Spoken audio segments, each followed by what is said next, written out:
دروس کے اندر، اور ہجرت اپنے وسط تک پہنچی ہے.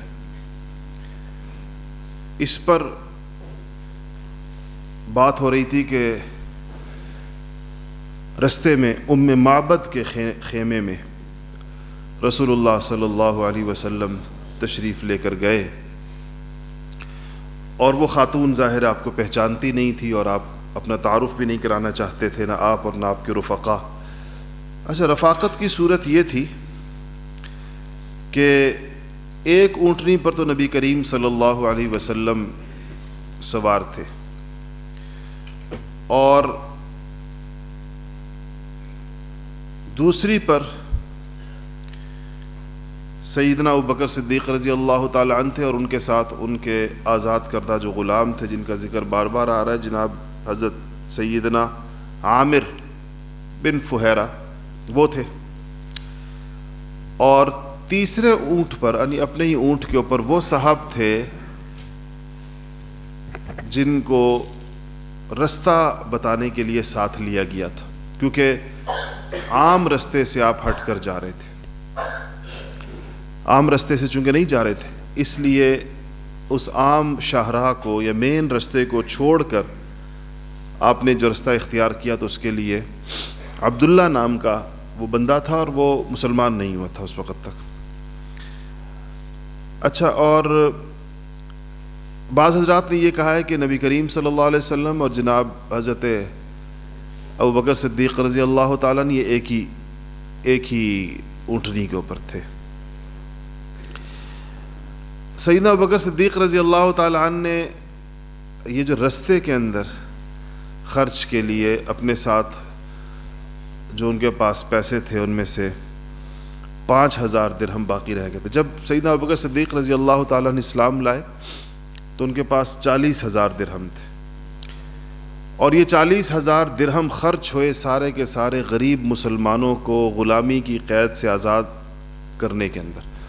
بلال رضی اللہ تعالیٰ عنہ کو خریدا، اور لوگوں کو خریدا، اور ان کو ان مصائب سے آزاد کیا جس کے اندر وہ مبتلا تھے. اس میں سیدنا ابوبکر صدیق رضی اللہ تعالیٰ عنہ کی دولت کا بہت بڑا حصہ لگا. 5,000 درہم ان کے پاس باقی رہ گئے ہجرت کے وقت میں، وہ انہوں نے اپنے ساتھ لیے،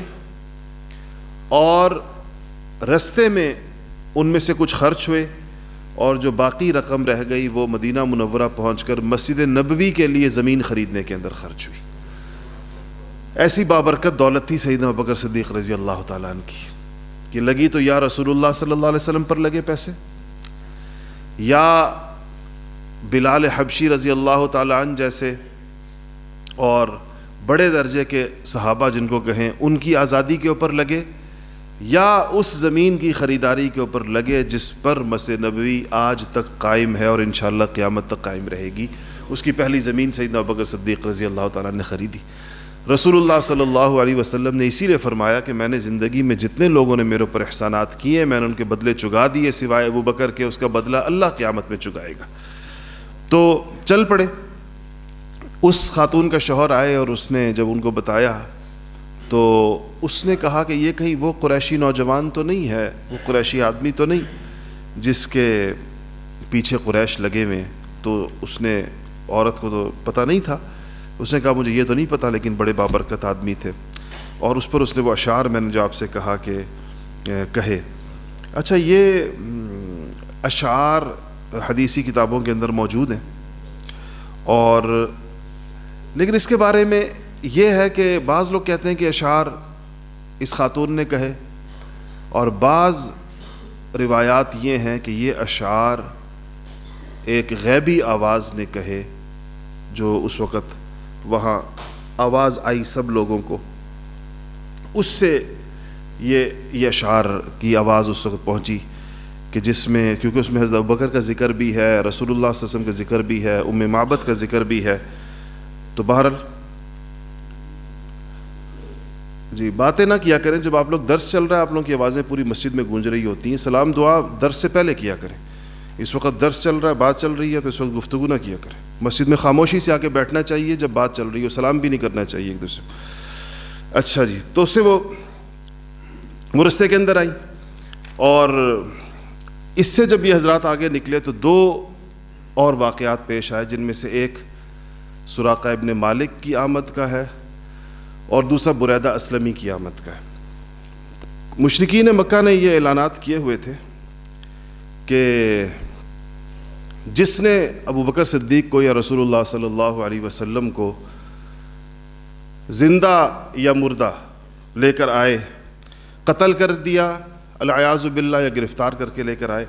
تو فی کس 100 اونٹ دیے جائیں گے۔ 100 اونٹ ایک شخص کے اوپر انہوں نے رکھے تھے۔ یہ بڑا انعام تھا اس زمانے کے حساب سے، تو لوگ اس کے اندر نکلے۔ سراقہ ابن مالک نے اپنا قصہ خود سنایا ہے، چونکہ یہ بھی مسلمان ہوئے اور بریدہ اسلم بھی مسلمان ہوئے۔ سراقہ کہتے ہیں کہ مجھے ایک شخص ملا اور میں اپنی مجلس میں بیٹھا ہوا تھا، تو ایک شخص نے مجھے کہا کہ میں نے ساحل کی طرف کچھ لوگوں کو جاتے ہوئے دیکھا ہے۔ ظاہر ہے کہ یہ 4 لوگ تھے، حضور تھے صلی اللہ علیہ وسلم، ابو بکر صدیق رضی اللہ تعالیٰ عنہ تھے، اور حضرت عامر ابن فہیرہ تھے، اور وہ چوتھا وہ جو رہبر تھا وہ تھا۔ تو اس نے کہا میں نے چند لوگوں کو ساحل کی طرف سے جاتے ہوئے دیکھا ہے، ایک بندے نے آ کر کہا، اور مجھے اس بات کا شک ہے کہ یہ وہی لوگ نہ ہوں جن کے لیے قریش نے انعام کا اعلان کیا۔ مالک یہ سراقہ ابن مالک کہتے ہیں کہ مجھے اسی وقت اندازہ ہو گیا کہ یہ وہی لوگ ہوں گے جو رستہ انہوں نے، کہ یہ دوسرا رستے کی طرف سے اس طرف سے ہی گئے ہوں گے۔ تو لیکن میں نے سوچا کہ اگر اس شخص کی میں تائید کروں گا تو یہ چلا جائے گا ان کے پیچھے اور اس کا انعام اس کو مل جائے، تو میں نے کہا نہیں، یہ وہ لوگ نہیں ہو سکتے۔ میں نے اس کا انکار کر دیا اور وہ بندہ چلا گیا۔ میں اس کے بعد اپنے گھوڑے پر بیٹھ کر ان کے پیچھے نکلا اور مجھے اندازہ یہی تھا کہ یہ لوگ وہیں پر ہوں گے۔ تو کہا کہ میں ایک اور طرف سے نکلا اپنی باندی سے، میں نے کہا کہ فلانے ٹیلے کے پیچھے میرا گھوڑا پہنچا دو۔ اس نے گھوڑا پہنچایا اور میں وہاں سے اپنا نیزہ ہاتھ میں لے کر نکلا۔ تو کہا کہ جب میں یہ قریب پہنچے تو سیدنا ابوبکر صدیق رضی اللہ تعالیٰ نے دیکھ لی۔ تو ابوبکر صدیق رضی اللہ تعالیٰ نے فرمایا کہ یا رسول اللہ، یہ شخص ہماری تلاش میں آ رہا ہے، قریب آ گیا یہ شخص۔ تو آپ نے فرمایا کہ لا تحزن ان اللہ معنا، کہا کہ ابوبکر تم غمگین مت ہو، اللہ جل شانہ ہمارے ساتھ ہے۔ اور اس وقت آپ نے سراقہ کے لیے بد دعا کی، اور بخاری شریف کی روایت یہ ہے کہ آپ نے فرمایا کہ یا اللہ اس کو پچھاڑ دے، یہ جو بندہ آ رہا ہے اس کو پچھاڑ دے۔ تو جیسے ہی آپ نے یہ الفاظ کہے، سراقہ کا گھوڑا زمین کے اندر دھنس گیا۔ جب وہ زمین میں دھنس گیا تو پتھریلی زمین میں، یہ بھی نہیں کہ ریتلی زمین ہو، ریت کے اندر تو گھوڑے کے پاؤں جاتے ہیں، پتھریلی زمین کے اندر گھوڑا زمین کے اندر چلا گیا۔ تو سراقہ نے کہا کہ یہ آپ لوگوں کی، آپ دونوں کی بد دعا کی وجہ سے ایسا ہوا ہے، آپ لوگ اپنی بد دعا واپس لے لیں، میرے لیے دعا کر دیں۔ میں آپ سے ایک وعدہ کرتا ہوں، اور وہ یہ کہ نہ صرف یہ کہ خود میں آپ کے قریب نہیں آؤں گا، اگر کوئی اور بھی آپ کو ڈھونڈتا ہوا آپ کی طرف آیا تو اس کو میں واپس کر دوں گا۔ تو آپ صلی اللہ علیہ وسلم نے دعا کی اس کے لیے، تو زمین نے اس کے گھوڑے کے پاؤں چھوڑ دی۔ تو جب وہ آگے آیا، کہتا ہے کہ میں اس وقت جب آپ کے بد دعا کا منظر بھی میں نے دیکھ لیا اور پھر آپ کی دعا سے اپنے گھوڑے کو آزاد ہوتے ہوئے بھی میں نے دیکھ لیا، تو سراقہ کہتے ہیں کہ مجھے اس وقت یقین ہو گیا کہ ان کو اللہ جل شانہ ضرور غلبہ عطا فرمائے گا، یہ ایک زمانے میں ضرور غالب ہوں گے۔ لیکن عجیب بات ہے کہ اسلام نہیں لائے، اور کہا کہ آپ کے ان کے پاس کچھ سامان تھا تو میں نے وہ آپ کو پیش کرنا چاہا، عقیدت کی وجہ سے آپ نے قبول نہیں فرمایا۔ اس کے بعد اس نے کہا کہ آپ جب آگے جائیں گے تو آپ ایک ایسے علاقے سے گزریں گے جہاں میرا علاقہ ہے، میری زمینیں، وہاں میرے جانور چر رہے ہوں گے، اونٹ ہوں گی، بکریاں ہوں گی، گھوڑے ہوں گے میرے، میں آپ کو ایک علامت یا نشانی دیتا ہوں، تو آپ وہاں جا کر میرے بندوں کو جب وہ دیں گے میری طرف سے، تو آپ اس میں سے جتنے گھوڑے، اونٹ، بکریاں، جو کچھ بھی آپ لے کے جانا چاہیں تو آپ لے جا سکتے۔ تو آپ صلی اللہ علیہ وسلم نے اس کو بھی قبول نہیں فرمایا۔ تو اس کے بعد اس نے ایک بات کہی سراقہ نے، اور اس نے یہ کہا کہ آپ مجھے ایک درخواست ہے، آپ مجھے ایک تحریر لکھ دیں کہ جب بھی آپ کو غلبہ حاصل ہو گیا، جب بھی آپ اس ساری سرزمین کے اوپر غالب ہو گئے، تو مجھے امان حاصل ہوگی آپ کی طرف سے۔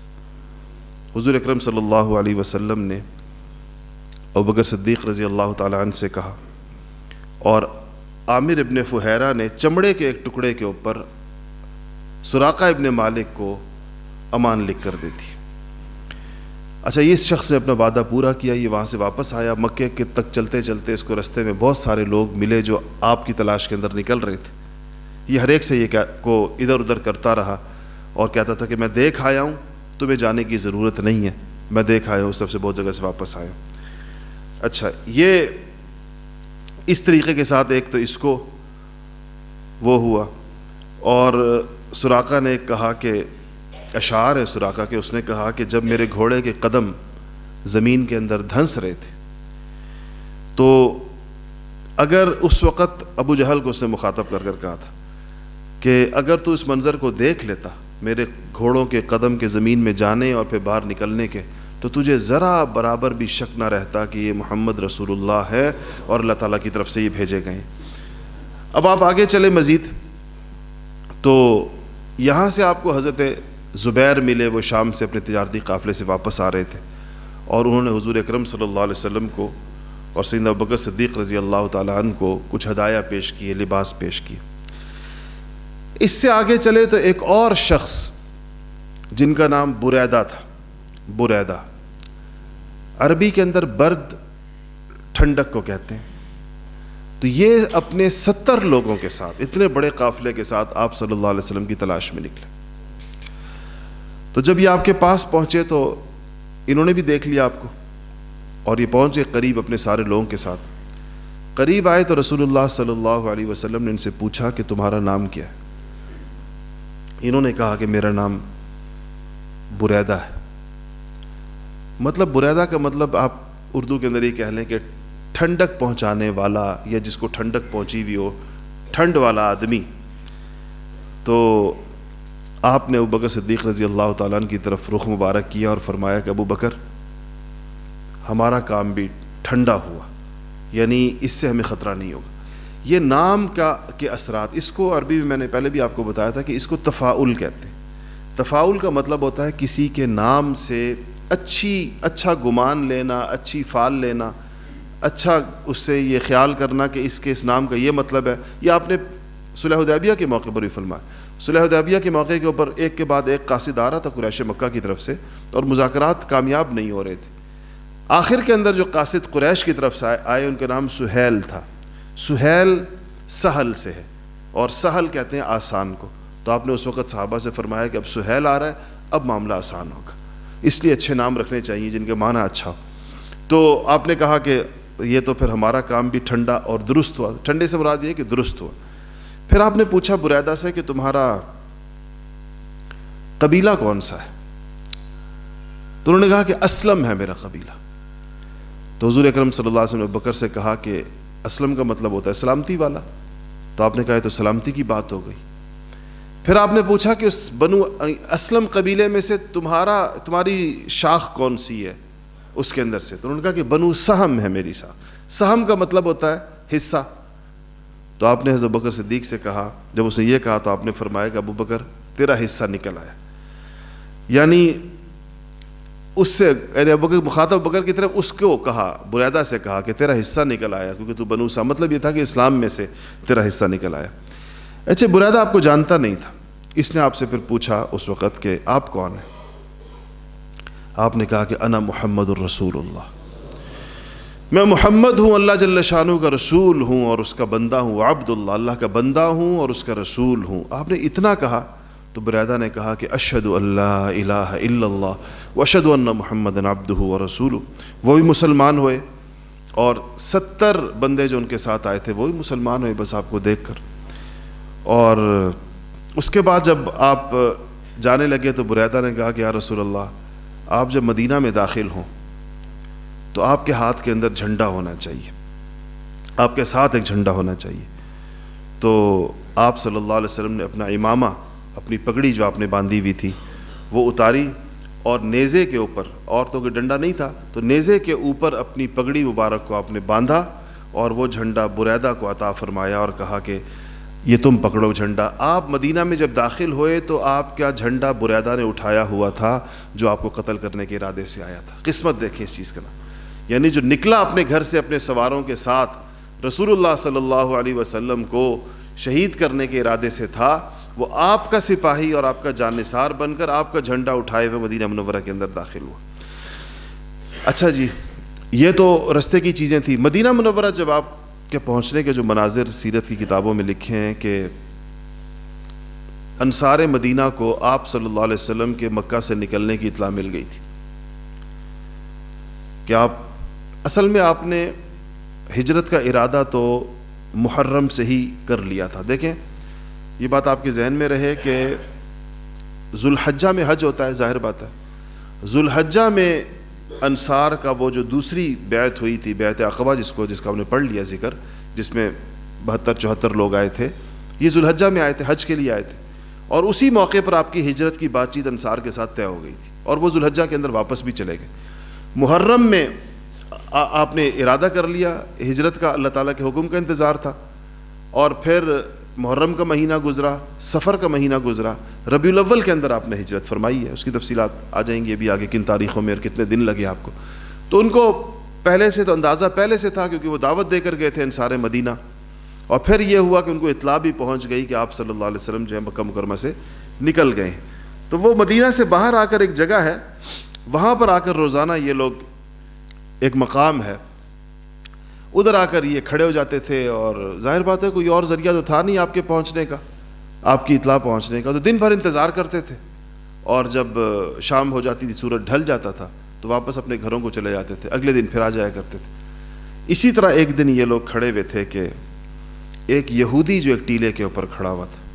اس کی سب سے پہلی نگاہ آپ صلی اللہ علیہ وسلم پر پڑی، اور اس نے جب آپ کو آتے ہوئے دیکھا تو اس کے زبان سے جو بے ساختہ جملہ نکلا وہ یہ تھا کہ یا بنی قیلہ،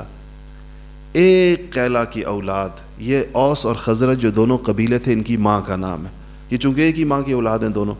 دونوں بھائی تھے آپس میں، اوس بھی اور خزرج بھی، تو دونوں قبیلوں کو اس نے مخاطب کرتے ہوئے کہا کہ ایک قیلہ کی اولاد، تمہاری خوش نصیبی کا سامان آن پہنچا، تمہاری خوش بختی کا سامان آن پہنچا۔ تو آپ وہاں پر اس طریقے کے ساتھ داخل ہوئے۔ کہتے ہیں کہ اتنی بڑی تعداد میں انصار باہر نکلے، اور اتنا انہوں نے پرجوش نعروں کے ساتھ اور نعرہ ہائے تکبیر کے ساتھ آپ کا استقبال کیا کہ پوری آبادی جو مدینہ سے باہر جو آبادی آتی، جس کو عمرو ابن عوف کی آبادی کہتے ہیں، یہ قباء کے اندر تھی۔ مدینہ سے 3 میل کے فاصلے پر باہر کی طرف قباء کی بستی تھی، اور اس بستی کے اندر عمرو ابن عوف جو تھا، یہ قبیلہ ہے عمرو ابن عوف، ان کے مکانات تھے بہت زیادہ۔ ان کے سردار کا نام کلثوم تھا، کلثوم بن ہدم۔ آپ نے جو 3 دن کا قیام فرمایا وہ کلثوم ابن ہدم کے مکان کے اوپر فرمایا، ادھر ہی قباء کے اندر۔ اور حضرت ابوبکر صدیق رضی اللہ تعالیٰ عنہ، ایک اور صحابی انصاری، خبیب کے گھر کے اوپر ٹھہرے۔ سیدنا علی کرم اللہ وجہ کو، جن کو آپ امانتیں حوالے کر کے آئے تھے مکے والوں کی، وہ مکہ مکرمہ کے لوگوں کی امانتیں واپس کر کے 3 دن کے بعد مکہ سے چلے، اور وہ بھی کچھ دیر کے بعد وہ بھی وہاں پر پہنچ گئے، اور ان کا قیام بھی انہی کلثوم ابن ہدم کے مکان پر ہوا جہاں رسول اللہ صلی اللہ علیہ وسلم خود مقیم تھے۔ قباء آج تو مدینہ کا محلہ ہے، مدینہ میں داخل ہے، اندر ہے، بالکل ہی بیچ میں آ گیا۔ اس زمانے میں نے عرض کیا کہ مدینہ منورہ سے 3 میل کے فاصلے کے اوپر تھا۔ آپ صلی اللہ علیہ وسلم نے مدینہ منورہ میں قباء میں جو قیام فرمایا، اس میں جو پہلا کام آپ نے قباء کے اندر کیا وہ مسجد قباء کی بنیاد ڈالی، جس کو قرآن نے کہا، جو میں نے آیت شروع کے اندر پڑھی خطبے کے اندر، کہ لمسجد اسس علی التقوی من اول یوم احق ان تقوم فیہ رجال یحبون ان یتطہروا واللہ یحب المطہرین۔ آپ نے ایک مسجد کی بنیاد ڈالی، اس بنیاد کے اندر جو کھودی جاتی ہے، سب سے پہلے قبلے کی طرف رخ کر کے پہلا پتھر اس کا آپ صلی اللہ علیہ وسلم نے رکھا نیچے بنیاد میں، اس پتھر کا رخ قبلے کی طرف کیا۔ دوسرا پتھر سیدنا ابوبکر صدیق رضی اللہ تعالیٰ نے رکھا، تیسرا پتھر عمر فاروق نے رکھا، یہ حضرات بھی آ گئے وہیں پر، اور اسی طرح یک کے بعد دیگرے صحابہ کرام اس میں پتھر رکھتے چلے گئے، اور آپ نے خود بنفس نفیس اس مسجد کی تعمیر کے اندر آپ نے حصہ لیا، اور یہ اسلام کی پہلی مسجد تھی جو آزاد سرزمین کے اوپر گویا کہ بنی تھی، ارض اسلام کے اوپر، جس کے اوپر اسی لیے یہیں پر آپ نے پھر اپنی زندگی کا پہلا جمعہ پڑھایا اسی مسجد کے اندر۔ جب یہ مسجد بنی تو اللہ جل شانہ نے آیتیں نازل کی، لمسجد اسس علی التقوی من اول یوم، کہ وہ مسجد جس کی بنیاد ہی پہلے دن تقوی کے اوپر رکھی گئی ہے، تقوی پر رکھی گئی ہے، وہ مسجد اس بات کی مستحق ہے، احق کہتے ہیں مستحق ہے، وہ مسجد اس بات کی پوری مستحق ہے کہ آپ اس میں جا کر کھڑے ہوں، یعنی آپ کے نماز پڑھانے کی اور آپ کے خطبہ دینے کی وہ مسجد پوری طور پر مستحق ہے، اس لیے کہ اس کی بنیاد پہلے دن سے ہی تقوی کے اوپر رکھی گئی ہے۔ کیونکہ قرآن نے اس مسجد کے ساتھ پھر ایک اور مسجد کا ذکر بھی کیا ہے، اور وہ مسجد زرار ہے، اسی جہاں پر جس صورت کے اندر یہ سورہ توبہ کی یہ آیات ہے، اس میں کہا گیا کہ وہ مسجد سازشوں کے لیے بنائی گئی تھی، سازشیوں نے سازشیں کرنے کے لیے مسجد کے نام سے ایک عمارت بنائی تھی، اور چونکہ اس خیال سے مسجد بنائی تھی کہ لوگ کہیں گے کہ مسجد میں تو لوگ اللہ اللہ کرنے کے لیے بیٹھتے ہیں، کسی کو نہیں پتا تھا کہ یہاں بیٹھ کر یہ حضور اکرم صلی اللہ علیہ وسلم کے خلاف سازشیں کریں گے، تو اس کے مقابلے میں کہا جا رہا ہے کہ یہ وہ مسجد ہے جو تقوی کی بنیاد کے اوپر بنائی گئی تھی۔ تو جب یہ آیتیں نازل ہوئیں کہ اس میں اللہ نے کہا آپ مستحق کھڑے ہوں، اور پھر فرمایا کہ فیہ رجال یحبون ان یتطہروا، اس میں ایسے مرد ہیں جو ظاہری اور باطنی طہارت کو، پاکیزگی کو پسند کرتے ہیں۔ رجال یحبون ان یتطہروا، یہ تطہر کو مطلب ہے بہت زیادہ پاکیزگی کا اہتمام کرتے ہیں، بہت زیادہ طہارت کا اہتمام کرتے ہیں۔ واللہ یحب المطہرین، اور اللہ تعالیٰ بھی ایسے پاک صاف رہنے والوں کو پسند فرماتے ہیں۔ یہ بات اس قباء کی مسجد کے بارے میں ہوئی تو رسول اللہ صلی اللہ علیہ وسلم نے وہ جو قباء کے محلے کے لوگ تھے، میں نے کہا جو قبیلہ عمرو بن عوف والے، ان سے حضور اکرم صلی اللہ علیہ وسلم نے پوچھا کہ اللہ تعالیٰ نے تمہاری پاکی کی تعریف کی ہے، تم لوگوں کی پاکی کی قرآن میں تعریف کی ہے، تو وہ کون سی پاکی ہے جس کا تم لوگ اہتمام کرتے ہو؟ ان سے پوچھا تو ان کے بنی عمر نے کہا، عرض کیا کہ یا رسول اللہ، ہم لوگ ڈھیلے سے استنجا کرنے کے بعد پانی کا استعمال کرتے ہیں، یعنی ہم ڈھیلے سے استنجا کرتے ہیں، اس کے بعد پھر ہم پانی کا استعمال کرتے ہیں۔ تو آپ صلی اللہ علیہ وسلم نے فرمایا کہ بالکل ممکن ہے کہ اللہ تعالیٰ کو تمہاری یہی ادا پسند آئی ہو، اس لیے اس جو آج کل تو ڈھیلے نہیں ہوتے، لیکن اگر آج کل کوئی ٹیشو پیپر سے، پہلے ٹوائلٹ پیپر سے اپنا یعنی استنجا خشک کرے اور پھر پانی کا استعمال کرے تو یہ زیادہ بہتر ہے، اور اس آیت کا انشاءاللہ مصداق بنے گا جس کی بنیاد پر اللہ جل شانہ نے ان لوگوں کی تعریف فرمائی ہے۔ تو اس سے پھر حدیث شریف میں آتا ہے کہ آپ صلی اللہ علیہ وسلم،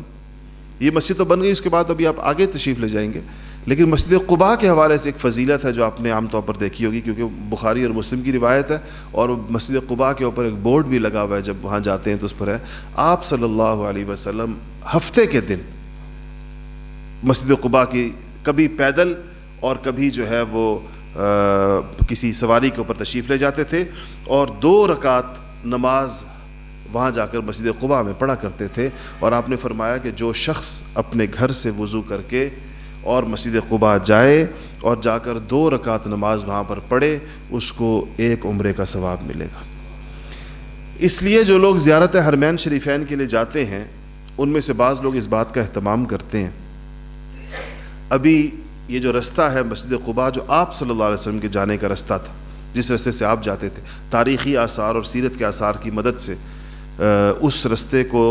ابھی تو میں نہیں گیا، 1 سال ہو گیا تقریباً، لیکن جب ہم ابھی آخری دفعہ گئے تھے تو وہ رستہ بن رہا تھا، وہ 70% بن چکا ہو، تو ہو سکتا ہے کہ مکمل بھی ہو چکا ہو، کہ وہ پیدل رستہ تھا جس پہ نبی کریم صلی اللہ علیہ وسلم اپنے گھر سے، تو آپ کا گھر تو وہی تھا نا جو آپ مسجد نبوی ہے، یہی آپ کی امہات المومنین کے سارے حجرے اسی مسجد نبوی کے اندر ہیں، تو یہاں سے مسجد قباء آپ جس رستے کو اختیار کرتے تھے وہ پیدل ٹریک اب بنا لیا گیا ہوگا، مکمل ہو گیا ہوگا. یہ کوئی 40-45 منٹ کا میرے خیال ہے زیادہ سے زیادہ رستہ بنتا ہوگا. بہت سارے لوگ آج کل اس بات کا اہتمام کرتے ہیں کہ فجر کی نماز مسجد نبوی میں پڑھتے ہیں اور پھر پیدل چلتے ہیں اور جا کر 40-45 منٹ کے اندر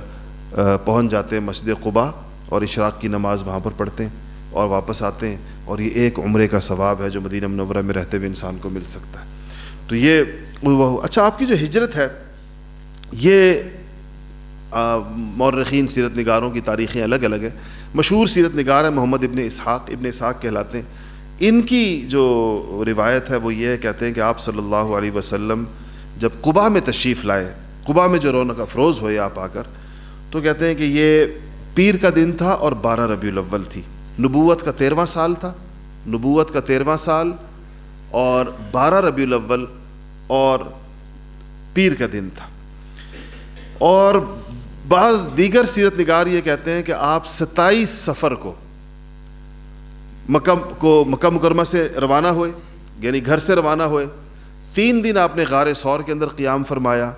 اور 1 ربیع الاول کو آپ مدینہ منورہ کے لیے روانہ ہوئے اور ساحل کے رستے سے چلتے ہوئے 8 ربیع الاول کو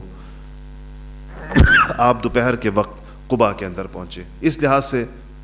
اگر وہ 3 دن بھی شامل کر دیں تو 8 اور 3 11 دن کا سفر بنتا ہے، جس میں 3 دن غار کے، اور اگر غار کے 3 دن نہ ڈالیں بیچ میں تو آپ ایک پیر کو مکہ مکرمہ سے گویا چلیں، غار ثور سے چلیں اور اگلے پیر کو آپ قباء پہنچے. ایک ہفتے کے اندر آپ نے یہ سفر طے کیا. اچھا، یہ قباء پہنچنے کے بعد آگے اس کا ذکر آ جائے گا، لیکن یہاں میں آپ کو بتا دوں کہ چونکہ ہجرت کی بات کے بعد اب آگے بات چل رہی ہے. سیدنا عمر فاروق، یہ کہ ہجری تاریخ کا جو آغاز ہوا ہے، نبوت کا تو یہ 13واں سال ہوا اور یہیں سے ہجرت کے ساتھ آپ کے تاریخ کا آغاز ہوا. تو ہجرت تو آپ نے بالاتفاق ربیع الاول کے مہینے میں فرمائی ہے، لیکن ہجری کیلنڈر کا آغاز محرم سے کیا گیا. ایک روایت تو یہ ہے کہ یہ ہجری کیلنڈر کا آغاز حضور اکرم صلی اللہ علیہ وسلم کے زمانے میں ہی ہو گیا تھا، لیکن زیادہ مستند روایت جو ہے وہ یہ ہے کہ سیدنا عمر فاروق رضی اللہ تعالیٰ عنہ کے زمانے میں ہوا تھا. سیدنا عمر فاروق رضی اللہ تعالیٰ عنہ کو اصل میں 17 ہجری کی تاریخ بیان کی جاتی ہے. کہتے ہیں کہ سیدنا ابو موسیٰ الاشعری نے حضرت عمر فاروق رضی اللہ تعالیٰ عنہ کو خط لکھا، کیونکہ مدینہ منورہ دارالخلافہ تھا. کہا کہ آپ کی جانب سے ہمیں جو فرامین آتے ہیں پوری اسلامی مملکت میں، جو آپ کے خطوط جاتے ہیں احکامات کے، ان پر تاریخ نہیں ہوتی. اور اس زمانے میں ظاہر بات ہے کہ کوئی خط آگے پہنچ گیا، کوئی پیچھے پہنچ گیا، کوئی بندہ جو خط لے جانے والا ہے اس کو کوئی حادثہ پیش آ گیا، اس کا خط نہیں پہنچا، دوسرا پہنچا. تو جب فرامین ہمارے پاس پہنچتے ہیں وہ آگے پیچھے ہو جائیں اگر، تو ہمیں یہ نہیں پتہ چلتا کہ آپ کا لیٹسٹ حکم کیا ہے، کیونکہ تاریخ نہیں ہے اس کے اوپر. تو اگر کوئی تاریخ اس پر ہو تاکہ ہمیں ترتیب وار پتہ چلے کہ آپ نے پہلے یہ حکم فرمایا، پھر یہ حکم فرمایا، پھر یہ حکم فرمایا، تو بڑی معقول بات تھی. اور اسلامی سلطنت چونکہ وسیع ہو رہی تھی، مدینہ منورہ تک تو محدود نہیں تھی. مسلمان صحابہ کرام کے لشکر اور فاتحین جو ہیں وہ اسلامی سلطنتیں بڑھتی چلی جا رہی تھیں. تو حضرت عمر فاروق رضی اللہ تعالیٰ نے 17 ہجری کے اندر آپ صلی اللہ علیہ وسلم آپ نے صحابہ کو جمع کیا کہ کیلنڈر یا تاریخ کو طے کرنا ہے. تو کون سی تاریخ طے کی جائے؟ تو امام سرخسی کی جو روایت ہے وہ یہ ہے کہ وہ کہتے ہیں کہ جب سب کو مشورہ کیا تو کچھ صحابہ نے کہا کہ اس کو حضور اکرم صلی اللہ علیہ وسلم کی ولادت باسعادت اس سے کیلنڈر کا آغاز کیا جائے. تو عمر فاروق رضی اللہ تعالی نے فرمایا کہ یہ نصارہ کے ساتھ تشبہ ہے، عیسائیوں کے ساتھ تشبہ ہے. یہ ولادت کا دن منانا یہ عیسائیوں کا طریقہ ہے، اس لیے اس سے کیلنڈر کا آغاز نہیں ہو. بعض لوگوں نے کہا، بعض صحابہ نے مشورہ دیا کہ جس دن آپ صلی اللہ علیہ وسلم کی وفات ہوئی ہے، دنیا سے تشریف لے گئے، اس دن سے کیلنڈر کا آغاز کر لیا جائے. تو عمر فاروق رضی اللہ تعالیٰ عنہ نے فرمایا کہ آپ کی وفات تو ایک حادثہ کبریٰ تھی، ایک مصیبت عظمیٰ تھی ہمارے لیے. تو آغاز اتنی حادثے سے اور آغاز کسی مصیبت سے، جو ہم مصیبت کا عربی میں مصیبت کا مطلب ہوتا ہے بہت بڑا صدمہ جس سے پہنچا، بہت بڑی تکلیف جس سے پہنچی ہو، تو کہتے ہیں اس سے کیلنڈر کا آغاز عمر فاروق رضی اللہ تعالیٰ نے اس کو ہی پسند نہیں فرمایا. پھر اس پر اتفاق ہوا بڑے مشورے کے بعد کہ چونکہ ہجرت وہ دن ہے جس کے اندر حق و باطل کو اللہ جل شانہ نے الگ کیا، اور ہجرت ہی کے بعد جو اسلام کے شعائر ہیں یعنی جمعہ اور عیدین قائم ہوا ہے، جو شعائر اسلام میں بہت بڑی چیز ہے. جمعہ اور عیدین کے اجتماعات مسلمانوں کے شعار میں سے ہے، اور پہلا جمعہ چونکہ ہجرت کے بعد نبی کریم صلی اللہ علیہ وسلم نے اپنی زندگی کا پہلا جمعہ پڑھایا، اس لیے اس پر پھر اتفاق ہوا کہ ہجرت کیلنڈر جو ہوگا اس کا آغاز ہجرت سے ہوگا. اور ہجرت اگرچہ ربیع الاول میں ہوئی ہے، مگر چونکہ محرم کے اندر رسول اللہ صلی اللہ علیہ وسلم نے ہجرت کی نیت فرما لی تھی، اس لیے محرم سے اسلامی کیلنڈر کا آغاز کیا گیا، ہجری کیلنڈر کا آغاز. تو قباء میں آپ نے جو چند روز قیام فرمایا، اور آپ جب نکلے قباء سے کچھ دن کے بعد تو مدینہ منورہ کی طرف نکلے اور اپنی اونٹنی پر بیٹھے، تو آپ ایک قبیلہ، ایک محلہ ہے جس کو بنی سالم کہتے ہیں، محلہ بنی سالم. تو اس محلہ بنی سالم میں جب آپ پہنچے تو وہاں جمعے کا وقت آ گیا. یہ پہلا جمعہ تھا. قباء میں تو نماز پڑھی، نمازوں کا آغاز ہو گیا قباء کی مسجد میں. پہلا جمعہ قباء میں نہیں ہوا، بلکہ وہاں عام نمازیں پڑھی گئیں جس کے اوپر وہ آیات اتری. یہ بنی سالم کے محلے میں جب آپ قباء سے نکل کر مدینہ کی طرف چلے تو یہاں پر آپ کا جمعہ آیا، اور یہ جمعے کی پہلی نماز تھی جو رسول اللہ صلی اللہ علیہ وسلم نے پڑھائی. اس نماز میں جو آپ نے جو خطبہ ارشاد فرمایا، یعنی جو آپ نے تقریر فرمائی جس کو خطبہ کہتے ہیں جمعے کا، اس کا میں آپ کو تھوڑا سا ترجمہ پڑھ کے سناتا ہوں. یہ خطبہ حدیثی کتابوں کے اندر پورا کا پورا موجود ہے، تاریخ کی کتابوں میں البدایہ والنہایہ کے اندر، طبری کے اندر، کہ آپ صلی اللہ علیہ وسلم نے یہ خطبہ ارشاد فرمایا. اس خطبے کی خاص بات ہے، وہ میں آپ کو خطبے کے کچھ حصہ پڑھنے کے بعد، سنانے کے بعد آپ کو بتاتا ہوں. آپ نے پڑھا کہ الحمدللہ، اللہ، ترجمہ سناتا ہوں کہ اللہ کی حمد کرتا ہوں اور اسی سے مدد اور مغفرت اور ہدایت کا طلبگار ہوں، اور اللہ پر ایمان رکھتا ہوں اور اس کی ناشکری نہیں کرتا، کفر نہیں کرتا، بلکہ اللہ تعالیٰ سے کفر کرنے والوں سے دشمنی اور عداوت رکھتا ہوں، اور گواہی دیتا ہوں کہ اللہ ایک ہے اور محمد اس کے بندے اور رسول ہیں، جن کو اللہ نے ہدایت اور نور حکمت اور موعظت دے کر ایسے وقت میں بھیجا جب نبیوں اور رسولوں کا سلسلہ منقطع ہو چکا تھا، اور زمین پر علم برائے نام تھا، اور لوگ گمراہی میں تھے، اور قیامت کا قرب تھا. جو اللہ اور اس کے رسول کی اطاعت کرے اس نے ہدایت پائی، اور جس نے اللہ اور اس کے رسول کی نافرمانی کی وہ بے شک گمراہ ہوا اور شدید ترین گمراہی میں مبتلا ہوا. میں تم کو اللہ کے تقوی کی وصیت کرتا ہوں، اس لیے کہ ایک مسلمان کی دوسرے مسلمان کو جو بہترین وصیت ہے وہ یہ ہے کہ اس کو آخرت پر آمادہ کرے، یعنی آخرت کی تیاری پر آمادہ کرے، آخرت کی ترجیح پر آمادہ کرے، اور تقوی اور پرہیزگاری کا اس کو حکم دے. پس تم لوگ بچو اس چیز سے جس سے اللہ تعالیٰ نے تم کو ڈرایا ہے، اور تقوی سے بڑھ کر کوئی نصیحت نہیں، کوئی واعظ نہیں، اور بے شک اللہ تعالیٰ کا تقوی اور خوف آخرت کے بارے میں سچا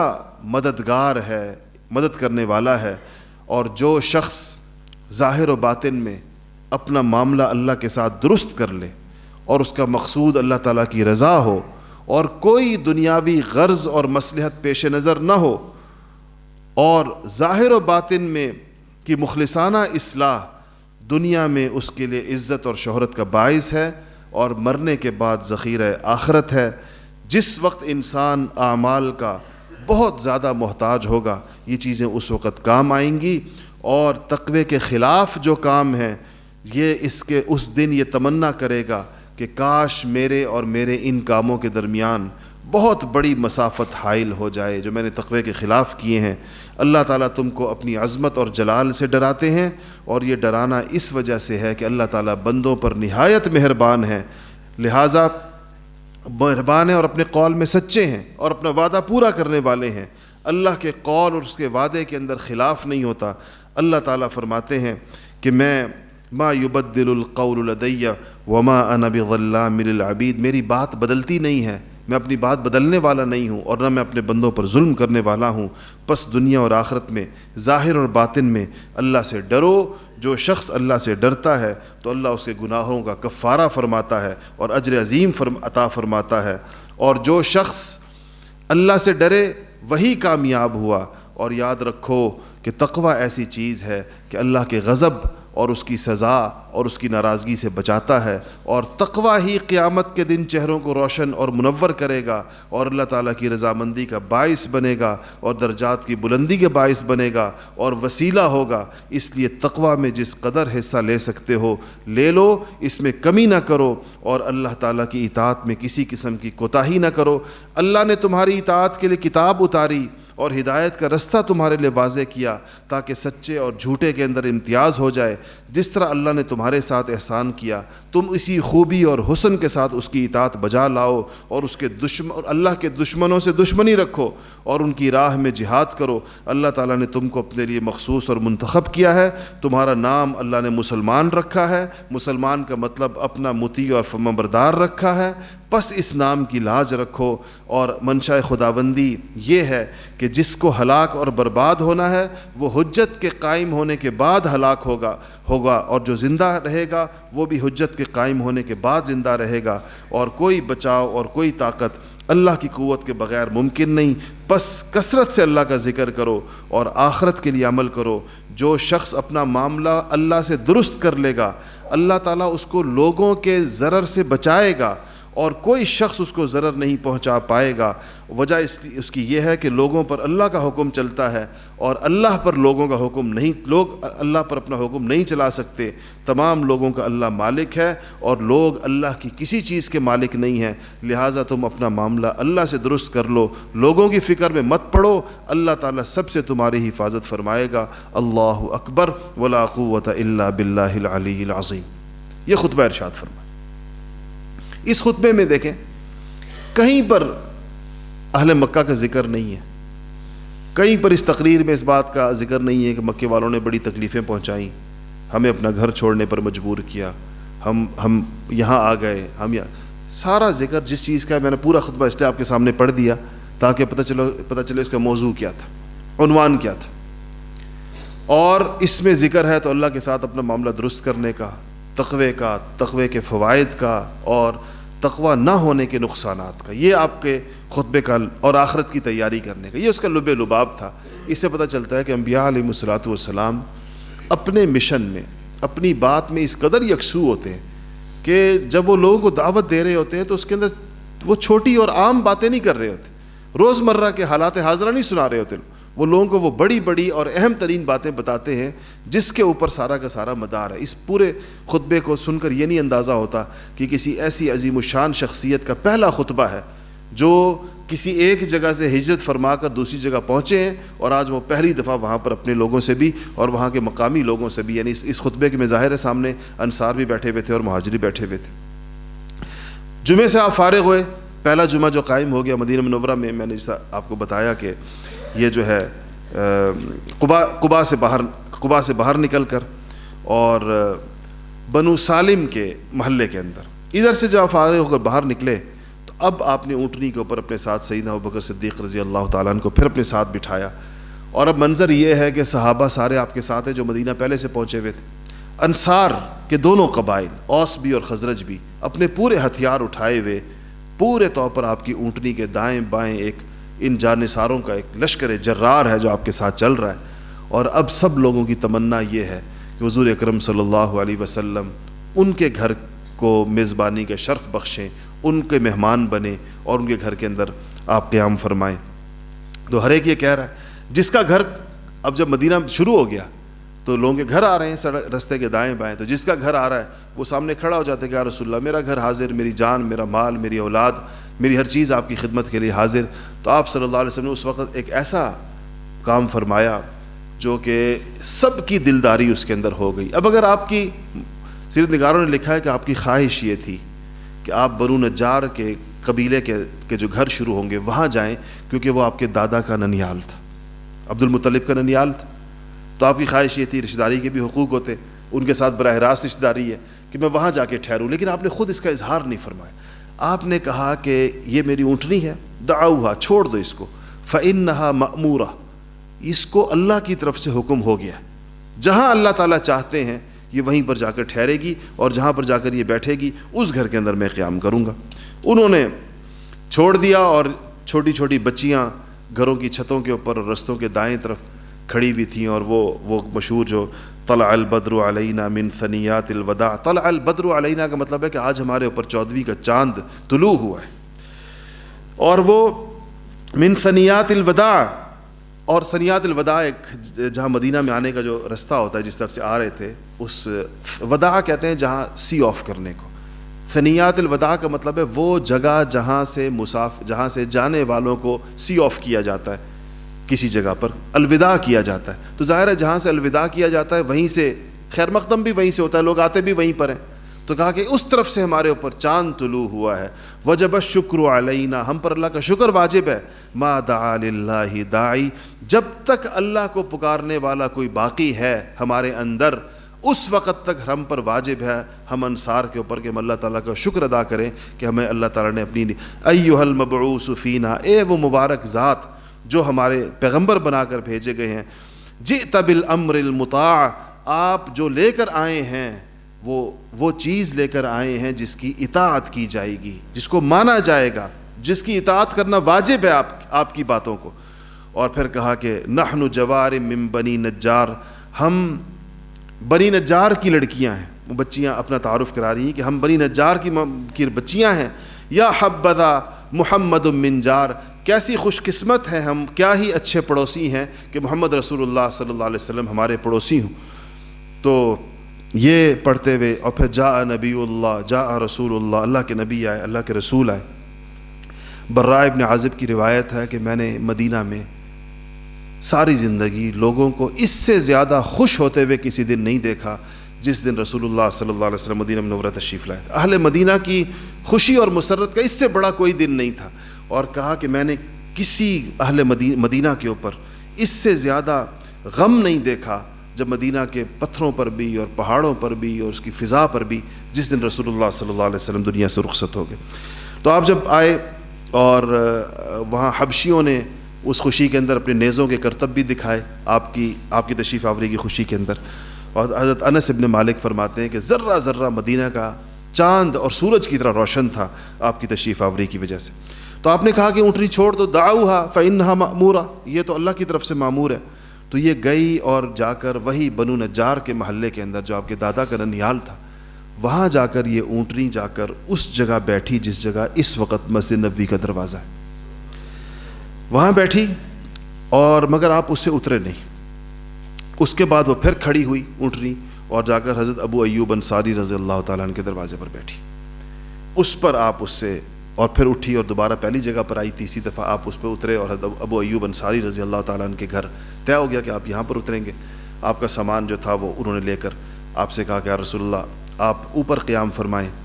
اور میں ان کے گھر کی 2 منزلیں تھیں، تو کہا کہ آپ اوپر قیام فرمائیں، آرام رہے گا، میں نیچے. آپ نے فرمایا کہ مجھے ملنے والے لوگ آتے جاتے تو تمہارے اوپر سے گزر کر آئیں گے، اس لیے میں نیچے رہ جاتا ہوں، تم اوپر تاکہ تمہیں آسانی رہے. اچھا، یہ جو آخری بات کر کے وقت پورا ہو گیا، یہ جس جگہ پر آپ آ کر ٹھہرے، یہ حضرت ابو ایوب کا جو گھر ہے، اس کے بارے میں ایک روایت ہے جو سیرت کی پرانی ساری کتابوں کے اندر، زرقانی کے اندر، وفاء الوفا کے اندر ان کتابیں موجود ہے. کہتے ہیں کہ یہ یمن کا ایک بادشاہ تھا جس کا نام تبع تھا. قرآن میں بھی تبع کا ذکر ہے. یمن کے بادشاہ کا ایک لقب تبع ہوا کرتا تھا. اور یہ بادشاہ جو تھا، یہ ایک دفعہ آپ کی تشریف آوری سے بہت پہلے، سینکڑوں سال پہلے، یہ ادھر سے گزرا یثرب سے. اس کے ساتھ 400 علماء تھے اس کے قافلے کے اندر، تورات کے ماہرین تھے وہ سارے علماء. تو انہوں نے ان 400 علماء نے جو اس کے ساتھ تھے تبع کے، انہوں نے جب یہ یثرب سے گزرا بادشاہ، تو اس سے کہا کہ ہمیں یہیں چھوڑ دیں، اسی سرزمین پر رہنے کی اجازت دے دیں. ظاہر اس کے ساتھ اپنے لشکری اور بھی تھے، یہ تو علماء تھے ساتھ. تو اس نے کہا کیا وجہ ہے، تم لوگ یہاں کیوں رہنا چاہتے ہو، اس سرزمین میں کیوں رہنا چاہتے ہو؟ ان علماء نے کہا کہ کتابوں میں لکھا ہے کہ وہ زمانہ قریب آنے والا ہے، وہ آخری زمانہ جس میں ایک نبی پیدا ہوں گے اور ان کا نام محمد ہوگا صلی اللہ علیہ وسلم. اور یہ زمین جو ہے جہاں ہم اس وقت ہیں یثرب میں، یہ ان کا دار الہجرہ ہوگا، یہاں وہ ہجرت کر کے تشریف لائیں گے. تو ہم چاہتے ہیں کہ ہم ان کے استقبال کے لیے ہو سکتا ہے ہمارے زمانے میں آ جائیں. ہم ان کے استقبال کے لیے یہاں پر پہلے سے موجود ہوں تاکہ وہ جب آئیں تو ہم ان پر ایمان لائیں، جیسے ہمیں کتابوں میں کہا گیا ہے، آسمانی کتابوں میں۔ تو اس بادشاہ نے ان علماء کو وہاں پر قیام کی اجازت دے دی اور ان سب کے لیے مکان بنوایا یثرب کے اندر، اور اس کے بعد اس نے ہر ایک کو پیسے ویسے بھی دیے اور ان کو وہاں آباد کر دیا۔ ایک مکان کہتے ہیں کہ اس تبع نے بنوایا رسول اللہ صلی اللہ علیہ وسلم کے لیے، اپنے علماء پر اعتماد کرتے ہوئے اس نے کہا کہ اگر اس نبی نے آنا ہے تو یہ مکان میں ان کے لیے بناتا ہوں، اس میں، اور آپ کے نام اس نے ایک خط لکھا، اور اس کے اندر جس کا یہ تھا کہ شہدت علی، وہ اشعار ہیں کہ اس کا ترجمہ یہ ہے کہ میں گواہی دیتا ہوں کہ محمد مجتبیٰ احمد مصطفیٰ اللہ تعالیٰ کے برحق رسول ہیں، اگر میری عمر اتنی ہوئی کہ میں نے ان کو پا لیا، اگر اللہ نے مجھے اتنی عمر دی تو میں ان کا مددگار اور ان کا معین ہوں گا اور ان کے دشمنوں سے جہاد کروں گا، اور یعنی ان کے سے تلواروں سے جہاد کروں گا اور ان کے دل سے ہر غم کو دور کروں گا۔ اس خط پر تبع نے اپنی مہر لگائی اور ایک عالم کے سپرد کیا اور کہا کہ اگر تم نے نبی کا زمانہ پایا آخر الزماں کا تو یہ میرا عریضہ ان کو پیش کر دینا، اگر تم نے نہ پایا اور تمہاری موت آنے لگی تو اپنی اولاد کو دے دینا، اور ان کو یہ وصیت کرنا کہ اگر ان کے زمانے میں آئیں تو میری طرف سے یہ مکان اور یہ خط پیش کریں، اگر ان کے زمانے میں بھی نہ آئے تو وہ اپنی اولاد کو نصیحت کر جائیں، وہ اپنی اولاد کو نصیحت کر جائیں۔ تو کہتے ہیں کہ یہ ہو گیا۔ یہ سیدنا ابو ایوب انصاری رضی اللہ تعالیٰ عنہ اسی عالم کی اولاد میں سے تھے، اور یہ مکان وہی مکان تھا جو تبع کے بادشاہ نے بنوایا تھا، اور جب آپ تشریف لائے خود بخود اللہ تعالیٰ نے وہاں پر ان کو پہنچایا، اور کہا جاتا ہے کہ جب آپ پہنچے وہاں پر، یہ روایت بھی انہی سیرت کتابوں میں لکھی ہے کہ وہ جو خط تھا جو چمڑے پر تھا یا ہڈی پر تھا، اس زمانے میں جو بھی چیز تھی، وہ خط بھی حضرت ابو ایوب انصاری رضی اللہ تعالیٰ عنہ نے رسول اللہ صلی اللہ علیہ وسلم کی خدمت میں پیش کیا، جو سینکڑوں سالوں کے بعد نسل در نسل چلتا ہوا ان تک پہنچا تھا۔ اور وہ تو اس لیے بعض علماء سیرت نے لکھا ہے کہ حضور اکرم صلی اللہ علیہ وسلم نے ابو ایوب انصاری کے مکان میں قیام نہیں فرمایا، بلکہ حضور کے مکان میں ابو ایوب انصاری مقیم تھے ان کے انتظار کے اندر۔ اللہ جل شانہ انشاءاللہ آگے اس کو اگلے ہفتے چلائیں گے۔